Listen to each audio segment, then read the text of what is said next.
Yo les postes, bienvenue dans cette nouvelle vidéo. Malgré de nombreux renforts au milieu de terrain cet été du côté du Paris Saint-Germain, Paris n'est pas rassasié et aimerait recruter un nouveau joueur capable de faire l'unanimité au milieu de terrain aux côtés de Marco Verratti, de Vitinha et aussi de Fabian Ruiz. Avoir des doublures est très important dans une équipe pour aller le plus loin possible dans une compétition. Capable aussi d'apporter des choses que d'autres milieux de terrain n'apportent pas. L'ancienne pépite de l'Olympique Lyonnais, actuel joueur de Newcastle, Bruno Guimaraes, est ciblé très sérieusement par le club de la capitale. Cet été, Carlos Soler, Vitinha, Renato Sanchez et Fabian Ruiz sont arrivés au Paris Saint-Germain. 3 joueurs confirmés et un crack portugais qui a mis déjà tout le monde d'accord, moi le premier. Si ces arrivées sont sur le papier de très très bonnes recrues, Paris n'est finalement pas encore convaincu à 100%. Fabian Ruiz commence seulement à monter en puissance, tandis que Renato Sanchez et Carlos Soler ne disputent pour le moment que quelques bouts de match sous les ordres de Christophe Galtier, même si on a vu que Carlos Soler a été buteur lors du dernier match de Ligue des Champions et que Renato Sanchez a fait un très très bon match contre le Maccabi Tel Aviv.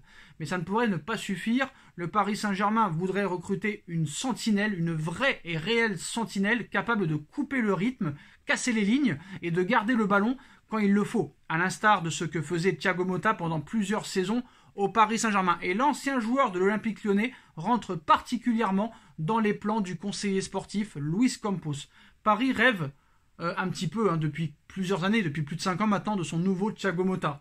On a pu croire que Fabian Ruiz pourrait être le nouveau Thiago Motta, mais peut-être pas aux yeux du Paris Saint-Germain. Alors bien qu'il ne soit resté que 2 ans à l'Olympique Lyonnais, Bruno Guimaraes a laissé un souvenir impérissable dans le cœur des Lyonnais et de l'Olympique Lyonnais, notamment grâce à son match contre la Juventus, on s'en rappelle, en Ligue des Champions, où le milieu de terrain avait été grandiose, incroyable, exceptionnel.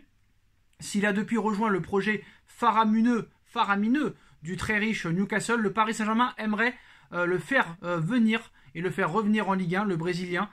Selon les informations aujourd'hui de Calcio Mercato, Bruno Guimaraes réalise actuellement un excellent début de saison avec les Magpies de Newcastle en Première Ligue, 4e de Première Ligue, Newcastle, faut pas l'oublier. Guimaraes a toutes ses chances de disputer la Coupe du Monde avec le Brésil, la Seleção, et devrait encore plus attirer les convoitises des cadors européens, comme le Real Madrid aussi, qui est très intéressé, mais qui a déjà quand même beaucoup de place au milieu de terrain. Les convoitises des cadors européens comme le Real qui voudrait faire de lui le remplaçant de Toni Kroos. Mais voilà, séduit par le projet du club anglais et des propriétaires saoudiens, Guimaraes pourrait peut-être refuser les avances du Paris Saint-Germain et du Real Madrid pour poursuivre son aventure en Première Ligue et bouleverser la hiérarchie de la Première Ligue. Alors, Bruno Guimaraes, c'est vrai qu'au milieu de terrain, ça fait rêver, c'est tentant, c'est attirant, c'est très très bon. Voilà, on va pas se mentir. Malheureusement, premièrement, ça coûterait très très cher. Bon, ça, s'il n'y avait pas le fair play financier, le PSG pourrait s'acheter n'importe quel joueur de la planète. Ça, on est au courant. Mais pourquoi je n'y crois pas trop à cette rumeur de Bruno Guimaraes au Paris Saint-Germain? C'est que je pense pas que les Saoudiens, qui sont apparemment, sur le papier, d'après les médias, plus riches que le Paris Saint-Germain, parce que les Saoudiens qui ont racheté Newcastle pèseraient plus de 400 milliards d'euros, alors que le Paris Saint-Germain, ce serait entre 320 et 350 milliards d'euros. Bon, il n'y a que 50 milliards d'écart, vous me direz qu'est-ce que c'est une goutte d'eau pour les Saoudiens et pour les Qataris. Après, voilà, c'est sûr que si le Paris met l'offre, peut-être que Newcastle ne refusera pas, mais voilà, Newcastle maintenant, ce n'est plus un club qui jouait le maintien en Première Ligue, très clairement. Newcastle a un projet, c'est de faire partie du Big Four de la Première Ligue. Donc je ne pense pas déjà que Newcastle sera vendeur, et même si Newcastle était vendeur, je ne pense pas qu'il serait vendeur pour le Paris Saint-Germain. Parce que voilà, on sait déjà les relations qu'il y a entre le Qatar et les Émirats, entre City et le Paris Saint-Germain, cette guerre géopolitique, et je ne pense pas que ce soit mieux entre les Saoudiens et les Qataris, très clairement. Donc la piste Guimaraes, après rien n'est impossible dans le football, mais je pense que la piste Guimaraes pourrait être très compliquée. Alors faut pas oublier que Leonardo était déjà dessus sur Bruno Guimaraes à l'époque de l'Olympique Lyonnais. Finalement c'est Newcastle qui a eu l'intimbale. C'est vrai qu'au milieu de terrain, bon, sur le papier, t'as pas besoin de Guimaraes, mais c'est vrai que ça peut être une plus-value, très clairement, un milieu de terrain comme ça, parce que le poste de sentinelle maintenant, dans le football, est très rare, très très rare, très très très très rare. Ça n'existe presque plus les sentinelles. T'as eu N'Golo Kanté, t'as eu des grosses sentinelles, comme Andreas Pirlo, comme Clarence Seedorf, comme Edgar Davids, très clairement. Mais ça, c'était il y a 20 ans. Maintenant, en 2022, à l'aube de 2023, le poste de sentinelle n'existe plus vraiment. Maintenant, les milieux de terrain, c'est plus des 8 et des 7 plutôt que des 6 sentinelles.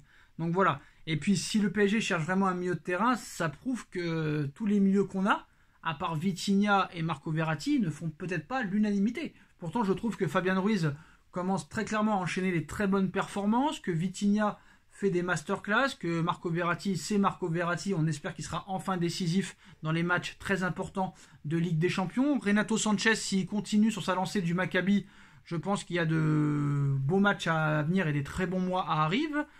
Et Carlos Soler qui a été buteur récemment. Bon, après, je ne veux pas dire que Carlos Soler est un réel récupérateur, mais c'est quand même un milieu de terrain. On a vu que Neymar aussi peut dépanner des fois en redescendant, qui redéfend de plus en plus. Mais voilà, pour l'instant, le PSG, pour moi, devrait plus se concentrer, comme je l'ai dit dans la précédente vidéo, sur un défenseur central et sur un attaquant. C'est ça les points faibles du Paris Saint-Germain à l'heure actuelle. Le milieu de terrain, pour l'instant, doit être mis de côté. Pour l'instant, tu as tout ce qu'il faut. Après, voilà, c'est sûr qu'il faut de la concurrence. C'est sûr qu'il faut des bonnes doublures. Voilà, on a vu que le Real Madrid a 6 bons milieux de terrain, que Manchester City a 6 bons milieux de terrain, que le Bayern de Munich a 5 ou 6 gros milieux de terrain, alors que le PSG, sur le papier, tu en as peut-être 3 grands max qui sont incontournables. C'est vrai que ça pourrait ne pas suffire si tu veux aller très clairement très loin en Ligue des Champions. Donc on verra bien, il y a un mercato hivernal, il faudra chercher un défenseur central, un vrai attaquant numéro 9, attaquant complet, un peu du profil à la Karim Benzema. Pour moi, vous le savez, Vlahovic serait la recrue idéale. Après, on verra peut-être le milieu de terrain si c'est possible, très clairement. Mais je pense qu'il faudra aller sur une autre piste que Guimarães, très clairement, parce que Guimarães, ça risque d'être très compliqué, surtout en mercato hivernal. Voilà, si Newcastle ne joue pas la Ligue des Champions la saison prochaine, peut-être qu'il y aura une possibilité pour Bruno Guimarães, mais là, très clairement, je vois mal Newcastle, les Saoudiens, un peu les ennemis du Qatar, laisser partir Guimarães en plein hiver, en pleine saison, alors que tu as une potentialité de bien figurer en Première Ligue et de pouvoir participer à la Ligue des Champions 2023-2024. Je ne pense pas que les dirigeants saoudiens de Newcastle soient aussi bêtes. Donc pour l'instant, la priorité doit être un défenseur central et un attaquant, et j'espère que Campos l'a très bien compris. Donc voilà les postos, hein. Bruno Guimarães qui fait rêver le Paris Saint-Germain, information Calcio Mercato. Dites-moi en commentaire ce que vous en pensez, on like, on partage, on commente, on s'abonne, on n'hésite pas à aller en description sur le site zofoot.com, moins 10% avec le code promo Sacha, plus promotion exceptionnelle hein, jusqu'au 1er novembre. Tous les détails sont en bas en description et on se retrouve très vite pour une nouvelle vidéo les postos. Tchuss.